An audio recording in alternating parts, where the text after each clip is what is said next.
Welcome to Payoff Pitch Live, Action Network's Major League Baseball betting podcast. I'm Mike Calabrese. I'm joined today by Sean Zerillo to break down Monday's slate in the bigs. We'll also welcome in Grant Neiffer later in the show to talk home run props. Every Monday, we're going to go live to give you access to the best numbers, the best bets. So if you're following along on YouTube, you're going to have full access to everything in real time. And as I mentioned, those best numbers available. Everything is important to get in at the best number with the market moving away from us in some instances. That's why Sean is always throwing out those caveats, those windows, playing it up to or down to certain numbers. But you don't have to worry about that. If you're tuning in live, you're going to get the best of the best right here on Payoff Pitch. And with that, let's dive into some headlines. The Reds filled the O's Easter basket with runs, drilling Baltimore 24-2. Three pitchers for the O's gave up five or more earned runs on Sunday. And in a rare statistical accomplishment, the Brewers went crazy on the base path, stealing 9 bags, including 6 in the first inning. According to the Elias Sports Bureau, no team had stolen as many as 6 bases in one inning since the expansion in 1961. Sports Radar said, hold on, hold our beer. We have even more stats on this. The Brewers were the first team to steal 6 bases in an inning since August 26th, 1919.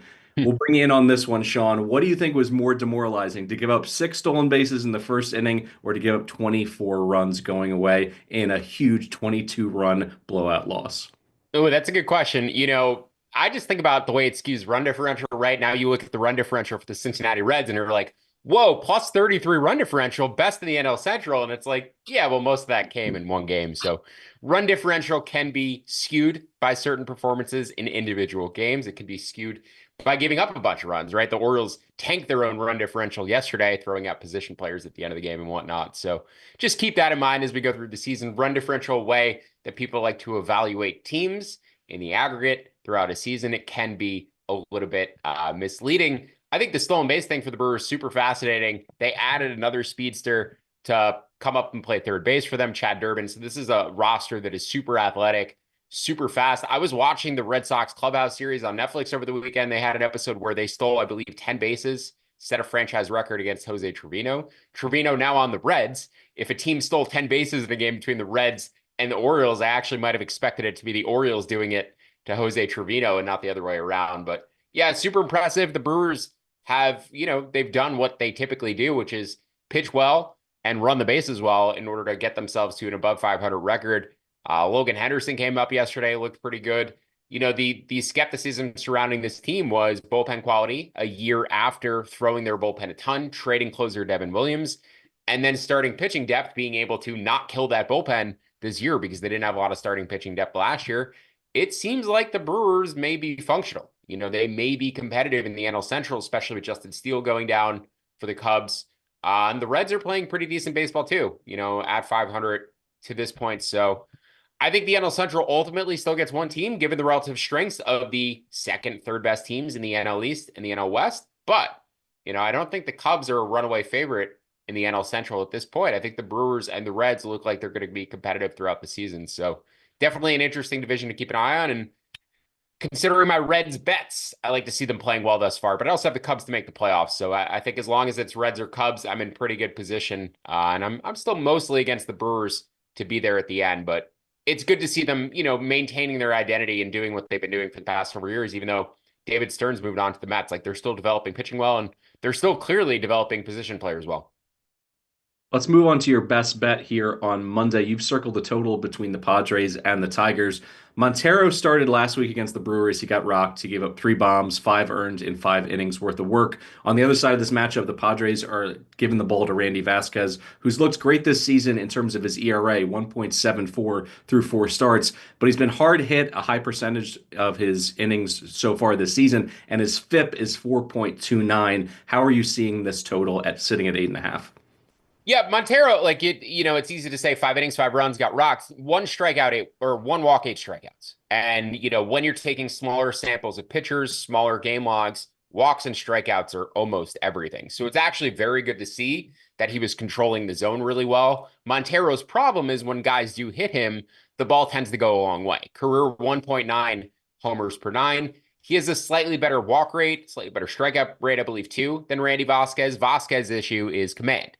He has a walk rate near 10%, and he's a guy who's very much capable even in good pitching weather, of walking the bases loaded and then walking in runs after that. I bet on several Randy Vasquez starts where he walks in a runner with the bases loaded, and there's just nothing worse than that as an underbetter watching a pitcher give up free base runners and maintaining the bases full. Sometimes, like, I feel less nervous with a runner on second and nobody out than I do with runners on first and second and nobody out, because I'm like, at least the double play setup here. You know, when you have a pitcher like Randy Vasquez and the bases are full, the runs can come from all directions, whether it's him just not finding the zone or a batter putting the bat on the ball and clearing the bases with the double down the line. So he does make me nervous in terms of betting unders, but the Padres lineup is severely weakened relative to the lineup they should have, their fully healthy lineup. Assuming Luis Ariz will be out today, and he suffered what looked like a concussion last night in Houston, just speculating there, but it seemed like that was the case.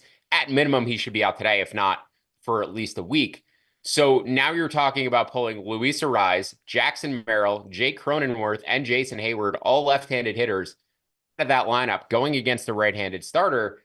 I'd project this lineup, a fully healthy Padres lineup, for about a 115 WRC plus against right-handed pitching, top 5 offense against right-handed pitching.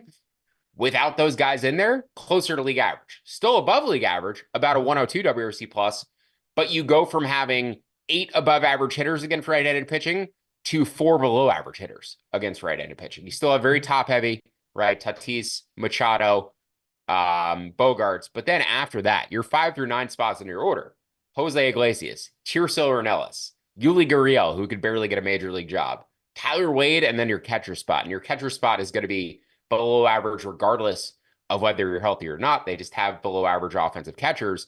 But the 5 through 8 spots are like a dramatic drop off in offensive quality relative to what they should have, and also much more right-handed heavy, you know, than the lefties they should be throwing out there, with all of those guys banged up at the moment. So I think this Padres offense severely diminished relative to what it could be.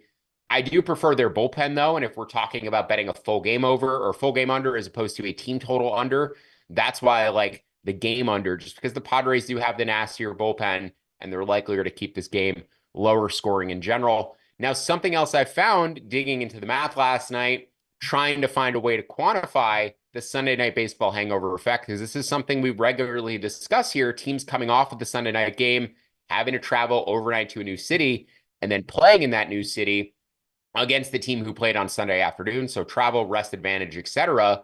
In this spot where a team is traveling to a new city, playing a team who's remaining in that same city, I found 121 instances of this in the past 15 years. Since 2009, those teams traveling overnight from Sunday Night Baseball scored an average of 0.4 runs less than their season-long average. Now, there is some selection bias in that data, right? If you're playing on Sunday Night Baseball, you're likely playing your rival. You're likelier to just use your A lineup, and then you may pull some guys out on Monday because that's going to effectively be your off day because you play guys through the weekend. So there is some selection bias in there regarding lineups. But that said, I think you can still make an adjustment safely of about a quarter of a run game downward based off of that travel and rest factor for the team coming off of Sunday Night Baseball. So all that's to say, I make this total about 7.6. We bet the under 8 to minus 105. This was 8.5 last night before the Ariz injury. I would imagine it came down partially because of him, but maybe partially too, because that's where the market is headed, given my projections. So under 8 at minus 105 or better, my favorite bet between the Padres and Tigers for today. Our first live episode of the season here on Payoff Pitch, we turn to favorite underdogs, and you got double barrel action. I like that you're coming with 2 picks here. Brewers plus 130 on the money line. The Brew Crew have won 4 or 5. Now they travel out to San Francisco and they draw Robbie Ray. The veteran lefty has been struggling to find the zone consistently, issuing 14 walks across his last 14 innings. And as we mentioned at the top of the show, you put it in these Brewers on the base pass, they're likely going to at least go for a steal or 2, if not try to set a franchise record.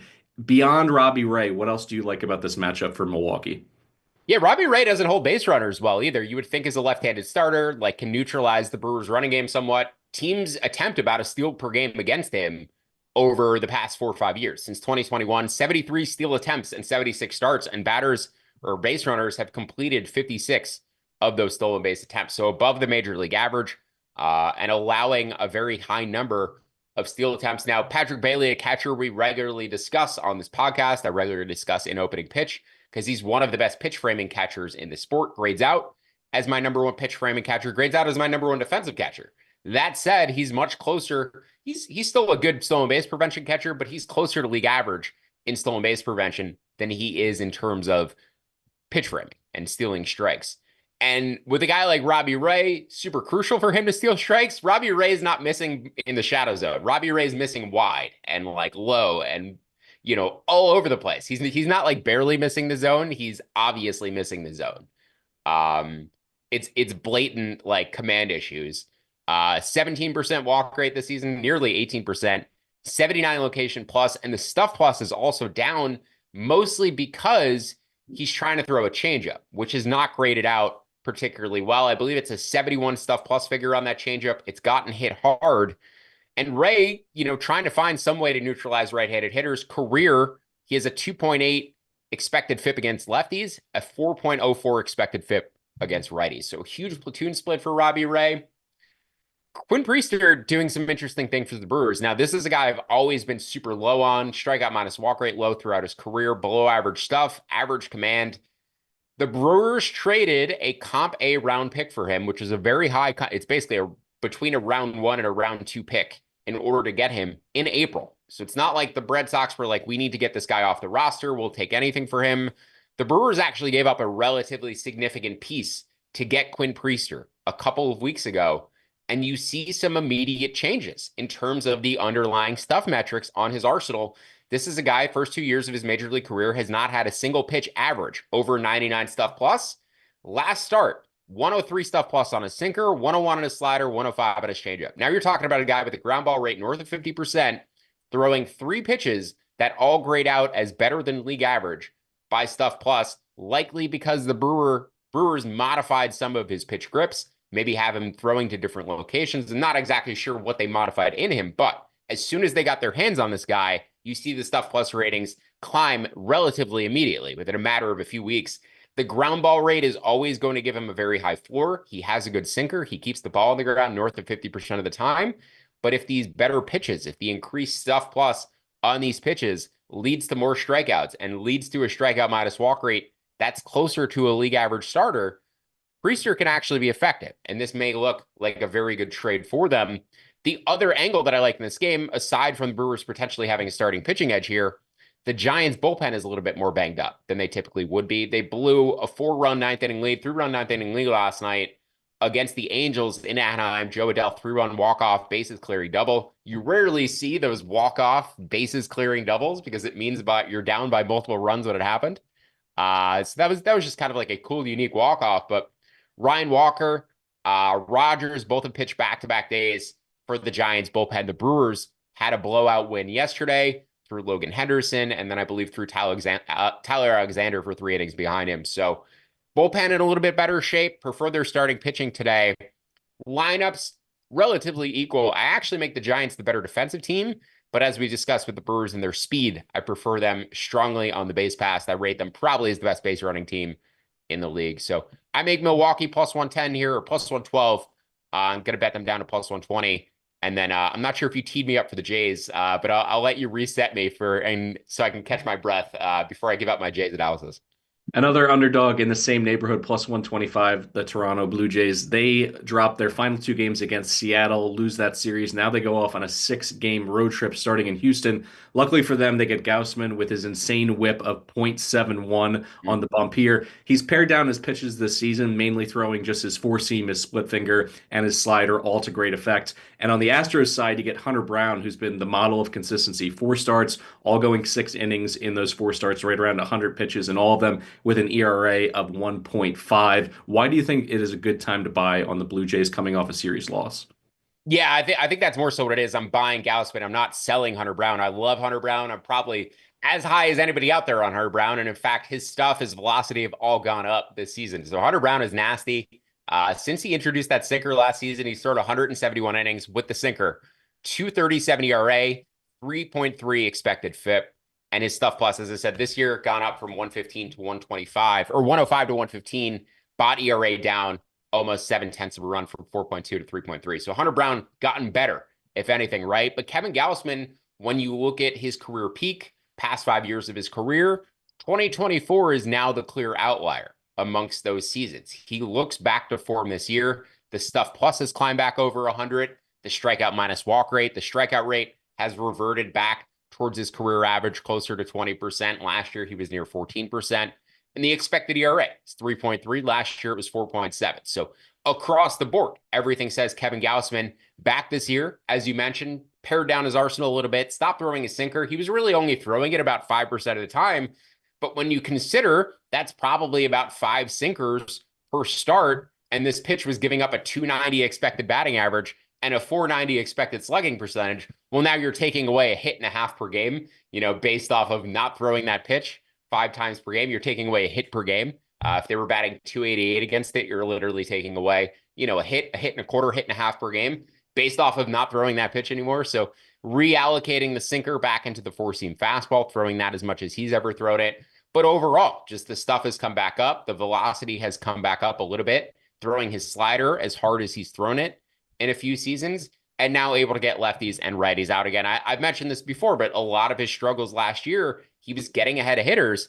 And then in 2 strike counts, when he was ahead in the count, he was giving up base hits. He just couldn't put guys away, seemingly because the depth of the splitter wasn't moving as far as it had previously. It was just leaving it over the plate and getting hit. So good to see now Gausman getting rid of the sinker, which was his worst pitch, and being more effective in general, having the stuff that he had a couple of years ago. Everything aligns more so with his career averages than it does with his 2024 norms. So happy to see Gausman return. Offensively, defensively, I think I prefer Toronto's lineup. That may surprise some people, but this team projects extremely well, even though there's not a ton of name brand talent there. I also think the Astros are a little bit overrated, maybe, their offense in general that really struggled to score against the Padres, even though I was betting them. So yeah, if you give me these 2 teams head to head at the start of the year, if you switch divisions, if you traded the Astros to the AL East, if you put the Blue Jays in the AL West, I would have given the Blue Jays a better chance of winning the AL West than I would have the Astros. I preferred this team coming into the year. I had the Astros with a higher projected win total, but like flipping divisions, flipping schedules, I basically think they are very comparable teams. And these 2 starting pitchers, Hunter Brown, slight advantage, but I prefer the Blue Jays bullpen and probably prefer their lineup as well. So I make this line plus 112, and like the Brewers, happy to bet it at plus. Make this plus 112, happy to bet it at plus 120 or better, both Milwaukee and Toronto today. We got 3 more bets on your card, and after that, we're going to get to Grant Neiffer's home run props here for Monday. Let's look at the total between the Yankees and the Guardians. Only 4 teams in the AL have cashed more overs than unders, and this matchup features 2 of them. This is also our Weather Channel over of the episode here, because there's serious wind pushing out to right center up to 17 miles per hour. Is that a big indicator for you with a total sitting at 8.5? Yeah, a little bit. That bumped me up, certainly a slight degree. It's, the Yankees just have a good good matchup here against Gavin Williams. Gavin Williams was a big hype guy in spring training. He tends to get a lot of buzz in general, but every indicator this year for Williams is worse than it was last year. 99 stuff plus, 93 pitching plus, 4.4 body ERA, 5.25 expected ERA, 4.3 expected FIP, 9% strikeout minus walk rate. I mean, he was above or closer to league average by all of those metrics last season, below average by every single indicator this season. And again, he was coming off of a spring where there was a ton of hype behind him, throwing a new pitch mix, increased velocity. Haven't seen any of that once the regular season started. So the Yankees should continue to rake against all types of pitching. They're first against lefties, or they're second against lefties. They're third against righties at present. So they can hit all types of pitching. My biggest thing here with the Guardians is, forget Gavin Williams being worse than we expected. Their bullpen is worse than we expected. Now, last year, they had nowhere to go but down. Last year, they finished second in expected ERA or expected FIP, second in strikeout minus walk rate. They ranked 6th and 7th this season. So it's not a drastic drop. They're not a below average bullpen, but visually, it's a struggle for them. And Emmanuel Clase, every time he comes in the game, just looks like he's injured or something is visibly wrong with him. 3.9 expected ERA, his strikeout minus walk rate down from 24% to 17%, hard hit rate up from 29% to 40%. Clase cannot find the zone as easily as he used to. And he used to be the weak contact king. Like, you put the bat on the ball against Emmanuel Clase, you're hitting a weakly hit ground ball. Now guys are squaring him up. Since the postseason last year, they've been hitting home runs against them. So I remain super concerned about Emmanuel Clase going forward for the rest of the season. Potential that he's actually injured, underlying there. and the rest of their bullpen, even behind him, is not as good as it was in prior years. So I made this total about 8.9.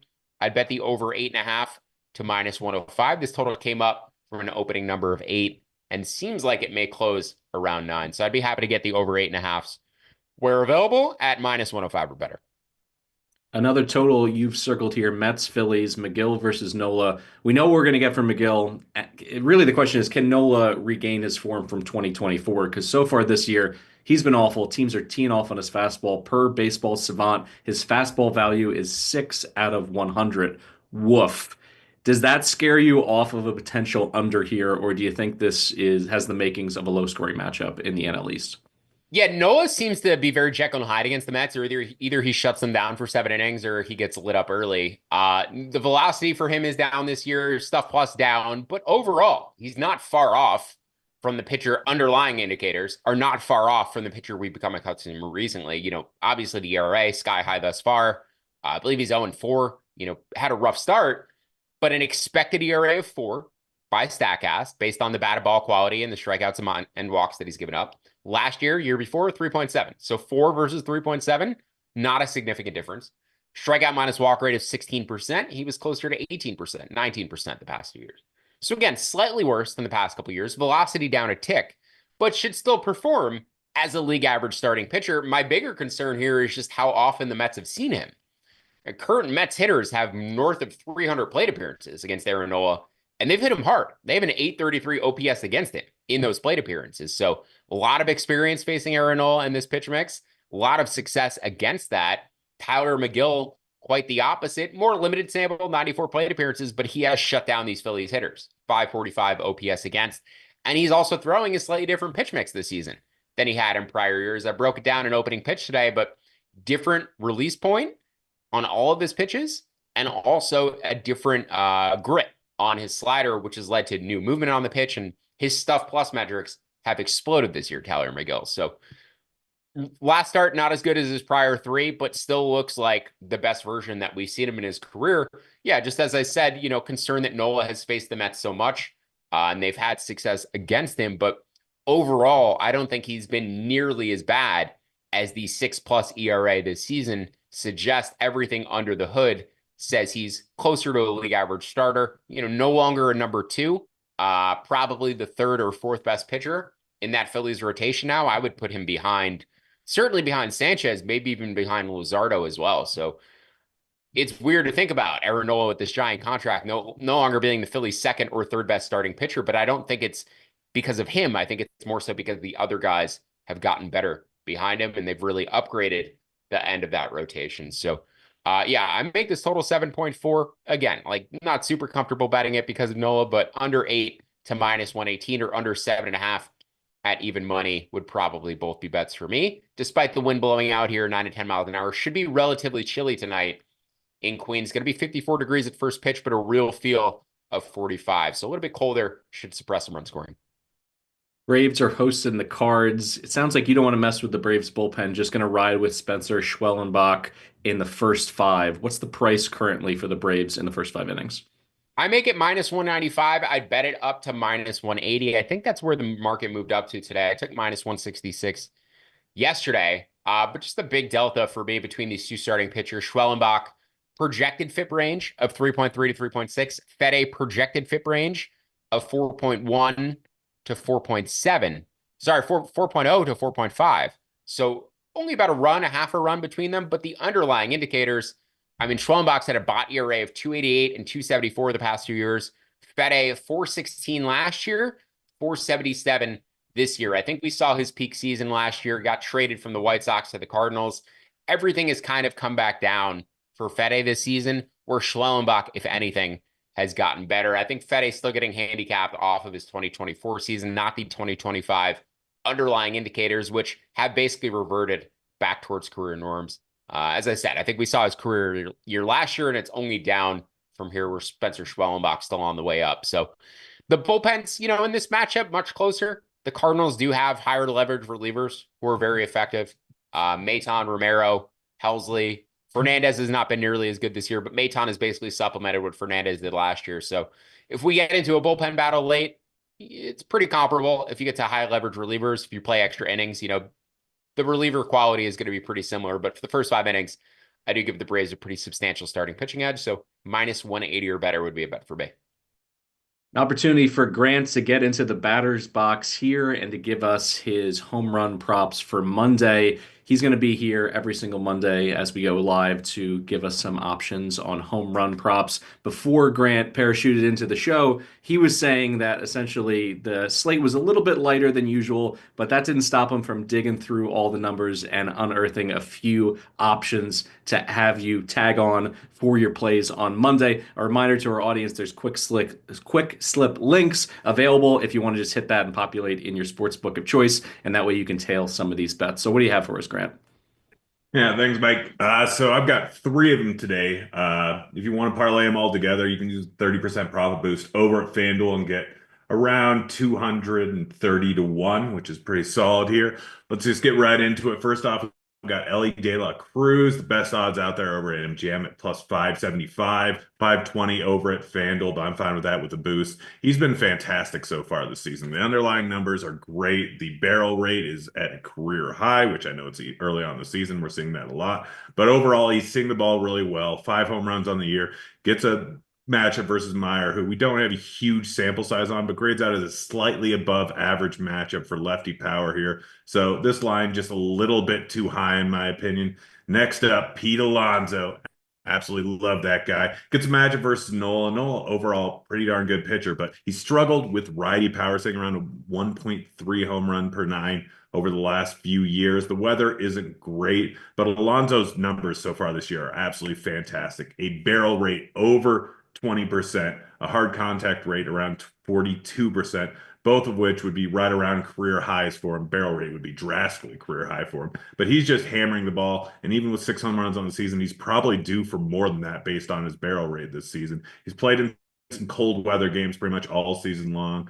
Has another one here, and even in cold weather games, he's still hitting the ball at the ballpark. So getting odds of plus 450 here just seems silly to me. I really like it. And then lastly, going with Matt Olson. Matt Olson, another guy that's probably due for some positive regression, been in some cold weather games. You just talked about Fetty and how he had a career year last year, probably due for some negative regression. Even last season in his career year, gave up around 1.3, I believe, home runs per 9 to lefties. So he struggled with lefty power pretty much his entire career. Not terribly, but still an above average matchup for lefty power. We're getting Olson here at plus 420. He's been great this season, just the ball has not been leaving the ballpark yet. The barrel rate, again, near 19%, which would absolutely be a career high. We've seen this guy hit over 50 home runs before just 2 years ago. I think he could be in for something similar. If he keeps hitting the ball like this, he definitely will, because the ball's going to leave the ballpark a ton once the weather gets hotter. And today over in Atlanta, it's going to be 83 degrees, decent humidity, wind a negligible factor here. So plus 420, just far too odd, far too high. You parlay them all together, use that profit boost to get a massive 230 to 1 parlay. That's what I've got today. Thank you so much, Grant. Appreciate your work in the home run space. That'll do it for today's episode of Payoff Pitch. Thanks for tuning in. If you'd like to tail some of the bets, as I mentioned before, for today's episode, you're going to be able to hit those quick slip links in the episode description. Don't forget to download the award-winning Action Network app and leave us a 5-star review wherever you listen to the podcast. Also, make sure to check out the Action Network's Discord. There's an opportunity for you to cut up with Action Network experts as well as other enthusiasts of betting daily baseball. There's a link in today's episode description as well. We'll be back here tomorrow for more Major League Baseball best bets. For Sean Zerillo and Grant Neiffer, I'm Mike Calabrese. Thanks so much for listening to Payoff Pitch Live, Action Network's Major League Baseball betting podcast, and good luck with all your bets.